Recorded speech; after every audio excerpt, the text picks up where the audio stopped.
रुग्णालयात जो सगळा प्रकार घडला तुमच्या पीएसोबत झालेला आहे ते त्यानंतर आता तुम्ही सीपींची भेट घेतली, अलंकार पोलीस स्टेशनची परिवारासह भेट घेतली, काय नेमकी मागणी आणि पोलिसांचं म्हणणं काय आहे सगळ्या प्रकरणात? मी त्या ठिकाणी CP ऑफिसला गेलो, त्या ठिकाणी आपल्या CP साहेबांची भेट घेतली आणि तिथनं इथं या संपूर्ण प्रकाराबाबत माहिती दिली आणि जो प्रकार जर आपण पाहिला तर त्या संबंधित डॉक्टर्स आणि कर्मचाऱ्यांवर गुन्हा दाखल केला पाहिजे अशी मी मागणी केली. गुन्हा दाखल झालाच पाहिजे. याचे CDR जर आपण तपासले, मयत ज्या आहेत त्याचे जे पती आहेत सुशांत बिसे यांचे कॉल रेकॉर्डिंग जर तपासले, जे ते डॉक्टरांशी बोललेले आहेत ते जर पाहिलं तर तुम्हाला त्यात तथ्यही दिसेल.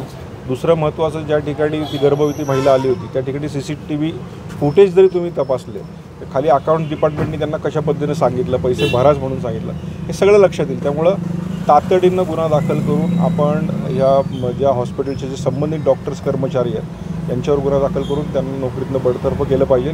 त्याचबरोबर हे धर्मादाय हॉस्पिटल आहे, हे शासनाने पुन्हा ताब्यात घेतलं पाहिजे आणि अशा प्रकारच्या गोष्टी होऊ नयेत म्हणून याकडे